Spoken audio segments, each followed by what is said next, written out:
This video is in part about an HF SWR / power meter I made for my radio. You can find a lot of references to these online. There are many great videos and blog posts about them. Just search for DIY SWR power meter and maybe also throw in the word ham and HF. They're useful to have and fun to build. But even though I build the full power meter within the span of this video, my real purpose for working on this project was to understand this circuit. It looks damn confusing, and it kind of is. I don't think it's all that confusing anymore because I spent some time trying to figure it out. And maybe I can clear some things up for you too. But that's what this video focuses on. Some analysis, some building of circuits, and some measurements. And if that's interesting to you, hang out.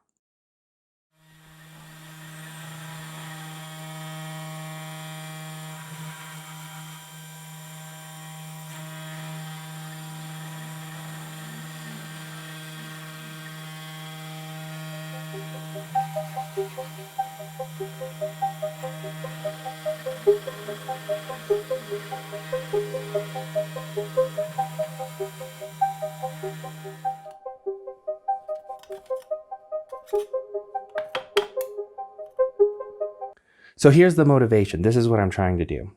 So I have my radio over here and it transmits power down through my coax to my antenna.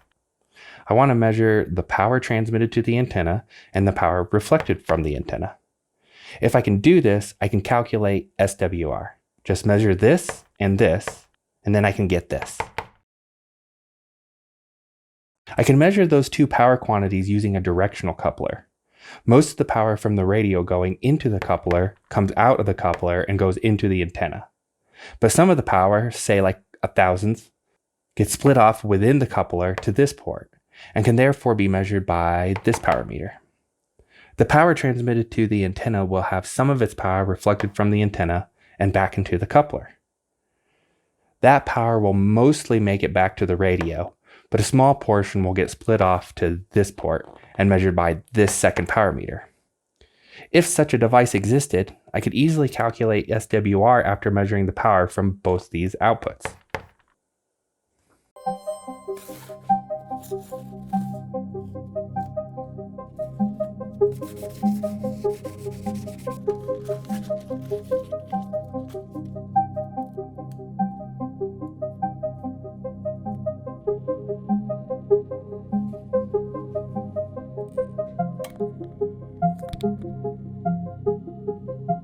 Directional couplers do exist, so how do you design one? First, I'm going to focus on lumped element circuits. So I'm assuming the wavelengths corresponding to the frequencies I'm working with are much larger than the circuit I'm going to build. This shouldn't be too hard to imagine because I'm building my directional coupler for HF. As long as my circuit is smaller than a few square feet, I should be fine.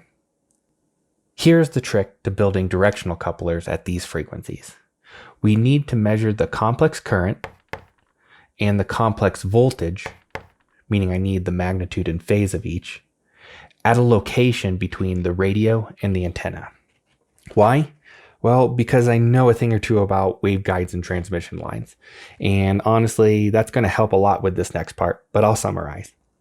I know that the average power into the antenna can be written like this, where A is and B is. A and B are sometimes called wave amplitudes or power waves and are very useful for understanding RF circuits. You can read about them in this free online paper by Kurokawa or in a book on transmission lines. I'll link to these below, but this book is my favorite for understanding all things transmission lines.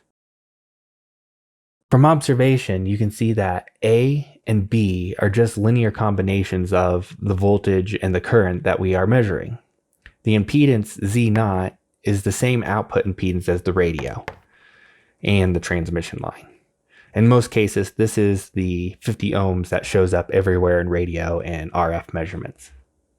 Anyway, you can interpret the magnitude of A squared as the power transmitted through the coupler and the magnitude of B squared as the power reflected from the antenna. The real takeaway here is that I can measure transmitted and reflected power as long as I can measure the complex current and the voltage at some location between the radio and the antenna. Just plug those two quantities into the A and B equations, and then taking the magnitude of those squared, you can obtain the transmitted and reflected powers.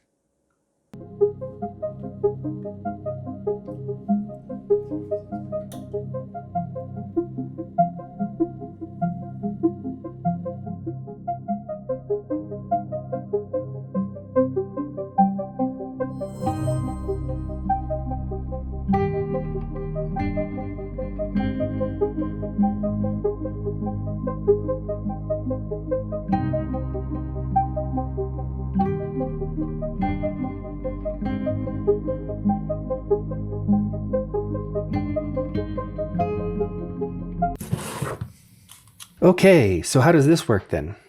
Well, to jump right in at it, this transformer measures the current at a point between the radio and the antenna, and this transformer measures the voltage at a point between the radio and the antenna. Both can do so without disturbing the current and the voltage too much. This transformer looks like a low impedance from this side, and this transformer looks like a high impedance from this side.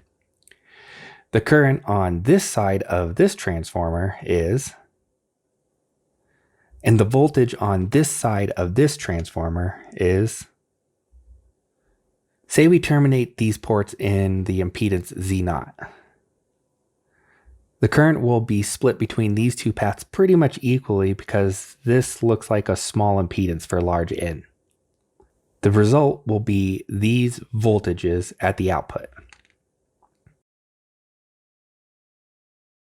We also have a voltage due to this guy right here that gets split between these two resistors, but with opposite polarity. So the total voltage here is something like this. And the total voltage here is something like this. If we calculate the power at these two ports, we have, look familiar? So we see at this port right here, we have power from the radio divided by the number of transformer turns squared. And at this port, we have the reflected power from the antenna divided by the number of turns squared. Or written another way, and there you have it, a directional coupler. Okay, did you find that explanation satisfying? Because I did not. Like I kept saying for large N. But what is large N? I kept saying for low and high impedance. But how low is low and how high is high? Which is why I am including my scan notes below. My scan notes show what the full S matrix looks like for this 4-port circuit, at least I think. I derived it myself and I couldn't find any other references to verify it. It's an exact solution. I also show what happens in the limit as the turns ratio becomes large. So for the full solution, the output power actually looks like this at port 3 and like this at port 4. And as N gets really, really large, you get what I showed in my dumb explanation. But if you're not going to read my notes, the real takeaway to make a directional coupler using lump components is that you need to find a way to measure both the current and voltage without disturbing the circuit too much, and then to find a way to calculate A and B from that.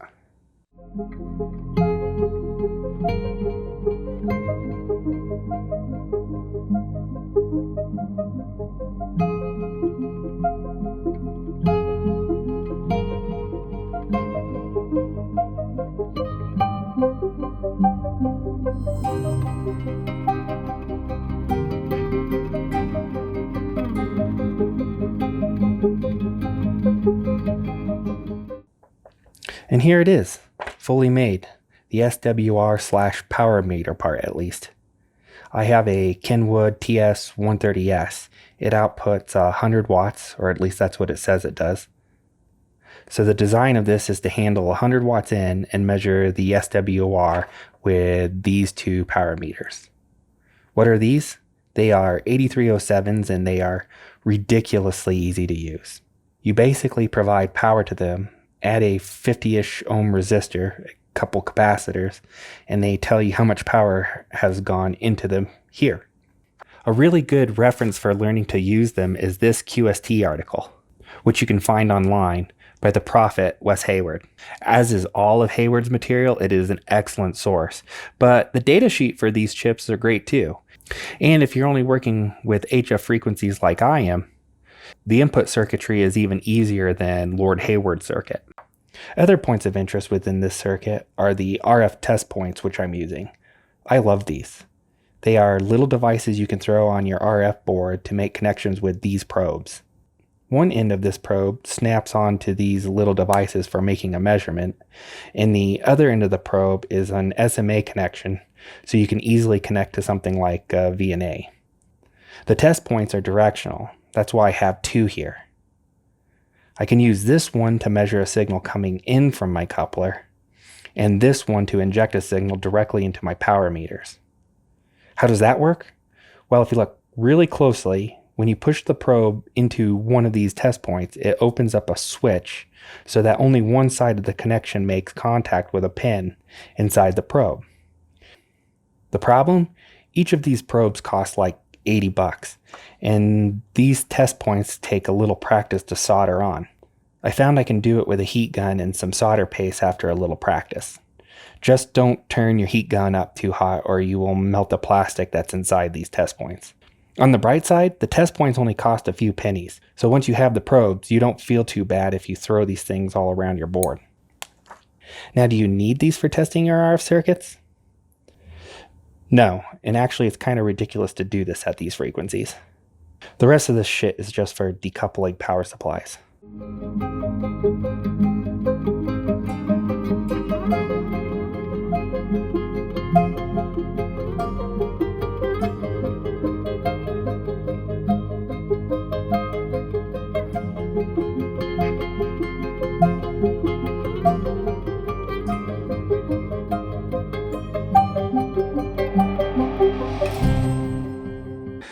These toroids are my two transformers and are wound on FT8261s.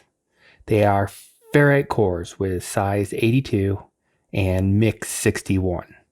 I chose a winding ratio of 1 to 30, which means I should measure coupled power that is 1/900th or 29.5 dB down from the input power. I did some analysis to figure out what exactly the impedance of the transformer looked like from the radio and antenna side of the coupler.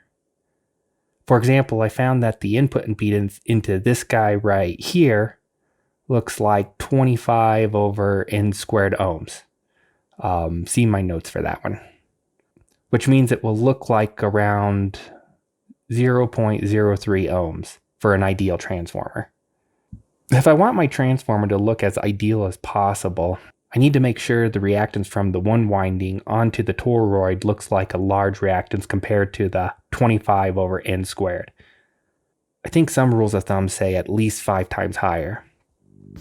Using the FT8261s means that the toroid will have a reactance that is about 17 times higher than the 25 over 30 squared ohms at 1 megahertz, which is nice and stiff for coupling, but just on the edge for directivity. More on that later. Before I move on to measurements, I just want to say that all this complaining that constructing circuits with SMD components is hard is just unfounded. Construction with SMD parts is equally as easy, if not easier, than construction with through-hole components. I think we all just need to stop complaining and switch over completely to SMD. Let's measure the coupling factor for this thing using a network analyzer. If I did this right, I should measure a coupling factor of negative 29.5 dB. That is, coupling from here to here. To do that, I'm going to use my Chinese grade network analyzer, which I have already calibrated over here. This is an S21 measurement. I'm going to assume that you know what that is, but if you don't worry about it. Go over to the YouTube channel called W2AEW and watch his video on nano VNAs. That guy is an amateur radio hero. I have terminated the port that is to go to the antenna in this cartoon size 50 ohm load. When I don't have a probe snapped into these two ports, both this port and this port see 50 ohms. I'm injecting a signal from the VNA here, and when I snap this probe into this test point, I will be reading the coupled power from here to here, which is this point to this point in the diagram.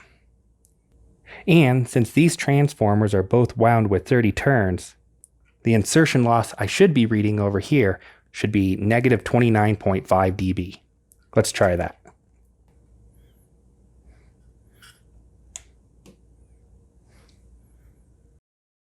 Do you see that? I have a measurement point over here at about 5.6 megahertz. That's reading negative 29.4-ish. And another test point over here at 28 megahertz that's reading negative 29.3-ish. And that signal looks pretty flat from 1 megahertz all the way up to 30 megahertz, which covers the HF bands. That's excellent. Okay, so everything's fine so far. But now things are about to take a horrible turn.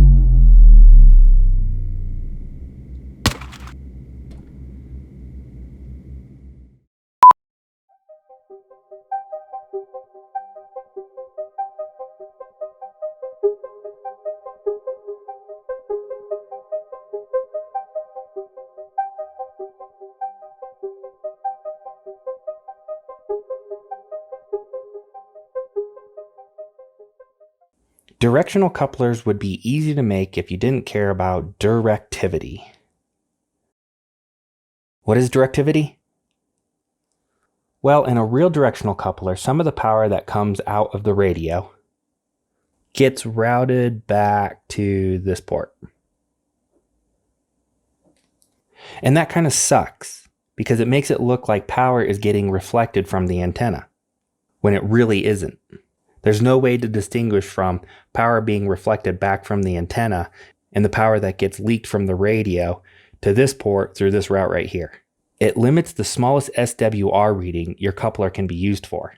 Because even if power is not being reflected back from the antenna, you still get power at this port anyway, which makes it look like reflections are there. Directivity quantifies this undesirable behavior. It's easy to define. It's just the power at this port divided by the power at this port. And for an SWR meter, the larger the directivity, the better. And it's nice to look at directivity in terms of decibels. You'll see this makes directivity a breeze to measure in a VNA. The directivity is just the coupled power in decibels minus the power here in decibels. Let's measure it. Okay, so first I'm going to measure the coupling again, which is still the negative 29.3 to 4-ish dB that it was before. Now, on my network analyzer, I'm going to hold this trace, which turns it blue. Next, I'll move my probe to the test point that represents port 4.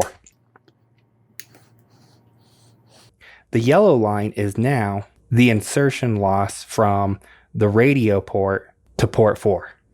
The directivity being the difference between these two traces. For example, at this location right here, the difference between the power at the two ports is about negative 33.75 dB. So you'd say the directivity is 33.79 dB. The directivity at this marker at 28 megahertz is negative 24.96 dB. And so what? Why does that matter? Well, remember, I just said that the directivity will limit the lowest SWR I can measure with my directional coupler. It's pretty easy to show that if I have a directivity of 34.5 dB, then the smallest SWR value I can measure is about 1.04. And if I have a directivity of 24.7 dB, the smallest SWR reading I can have is about 1.12. Depending on what you're trying to do, this may not be desirable. Okay, some gruesome details. if you're sick of watching this video, right now might be the time that you want to just fast forward. In this section, I'm going to explain why I think the directivity looks like this. The reason for this shape down here seems to have everything to do with parasitics within these two transformers and between these two transformers. If you look at my notes, the directivity I calculate for an ideal transformer is way better than what I am measuring here. So what I found is that the directivity is limited by how well you construct your transformers and lay out your box. Note that down at these lower frequencies, the curve starts to come back up, thereby reducing the directivity. This is because the reactance looking into this transformer isn't sufficient at those frequencies to keep this transformer looking like an ideal transformer. Based on some simulations that I did with Studio, you can improve this directivity down here by either increasing in the number of turns on your secondary or by using a ferrite material with a larger permeability, such as ferrite mix 43. Up at these higher frequencies, one of the issues is poor transformer coupling. This is just a problem that all transformers have, and it means you have a leaky magnetic field. That is, not all the magnetic field from the primary side is coupled into the secondary. The effect of imperfect coupling between the primary and secondary is that it would look like there is a little inductance in series with the transformer, which is why you see this rising behavior over here. In this middle area, the minimum S21 value seems to depend maybe a little bit on ohmic losses, as well as mismatch between the two transformers. I also simulated this in Studio. I don't know how to say it. And changing the coupling factor between these two transformers seems to give me similar results as what I'm seeing right here. Just as a demonstration, watch what happens when I press on one of these transformers.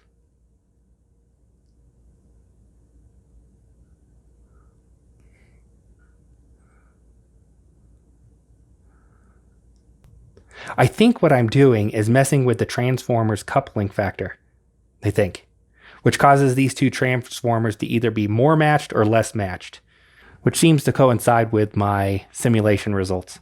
But in addition to having poor coupling between the primary and secondary of each of these transformers, I also believe I have a problem with fields from one transformer coupling into the other.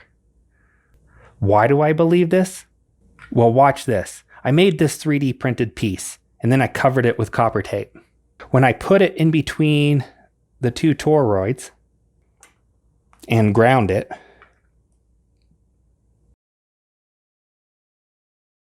you can see that this effectively shields one transformer from the other.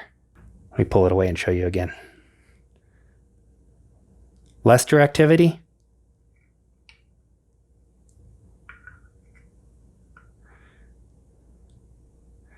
Better directivity.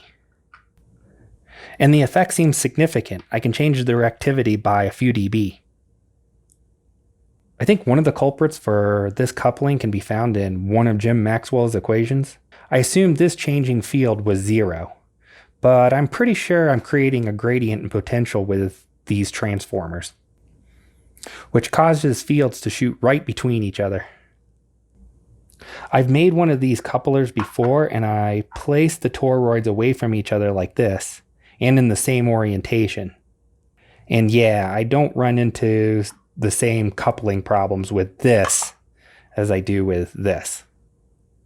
Why did I lay the two transformers out like this? Well, I drink a lot, but I think this must be why I've seen these two toroids line up with one another in almost all the other designs I've seen. I'm sure even the other designers suffer from coupling between these two toroids, but I'm not sure if they run into the same trouble I'm running into here. I can fix this pretty well with a lot of copper tape. Even closing the box actually helps me out by another dB or so. And this coupler works best where I need it the most, between the 80 meter band and the 20 meter band. I think that's it. And this is how I'm using that box with the coupler and power meters. I have a 3D printed box full of some Arduino junk up here. The Arduino reads the power meters with a couple of A to Ds and reports the power in SWR with these two displays. I made the profile large like this because I think it makes it feel more like a bird power meter, because apparently I can't afford a proper bird meter, but I can afford sinking dozens of hours into something that won't work quite as well. The analog meter is nice for roughly tuning in the SWR, and the digital meter is nice for seeing what the actual values are more precisely. I report the power transmitted from the radio in dB here. I report the power reflected from the antenna here. And this is where I can read the SWR. Those are all default values right now until I actually put some power in. So how about a demonstration?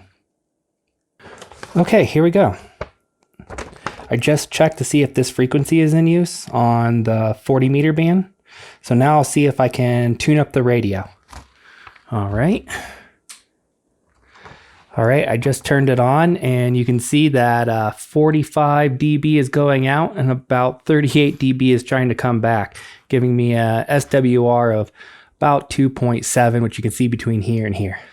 So let's try to tune it in a little better than that.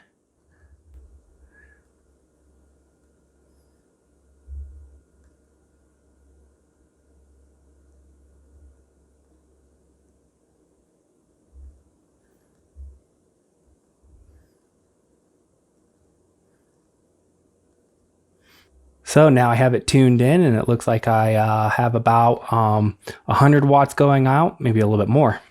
And my SWR is now down to about 1.16, which is pretty good. The analog shows that about 100 watts is coming out and nothing's coming back in. So good to go. Let's make some contacts. And that's it. That's what I spent so much time on.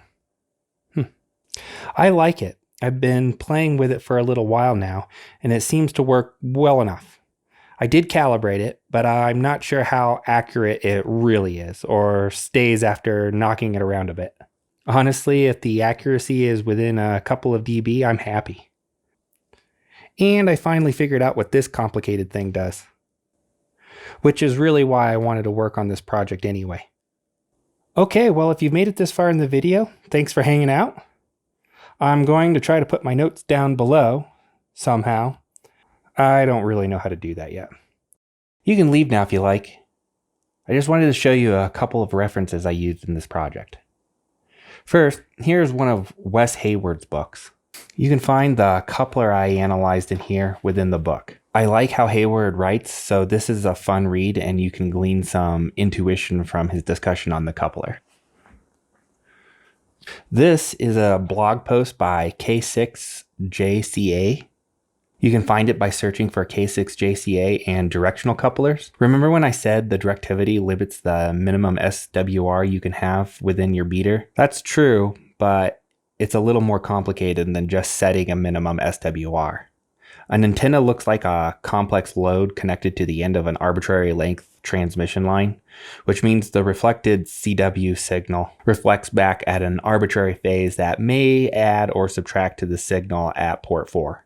Since it's arbitrary, the best way to handle things is with an uncertainty analysis. For a finite directivity, what actually happens as SWR decreases is that you become less and less certain about what SWR is. K6JCA discusses this in the blog. This person looks like they have spent a lot of time with these kind of directional couplers, so the blog is definitely worth a read. This is the transmission line book I mentioned earlier, written by Kuster. It has a clear discussion on those A and B parameters I mentioned earlier. I personally use the same normalization as he does for my wave amplitudes. Different normalizations will affect the way you interpret power transmitted and reflected on the line. You can also look at this Kurokawa paper online. This one is free and you can just download it. The normalization he uses for A and B are a little different from mine. And he considers a complex characteristic impedance. You can just set that to a real value or just say Z naught instead of this ZI in here. And everything works out the same. Finally, this Posar book has become a Bible of sorts for RF circuits.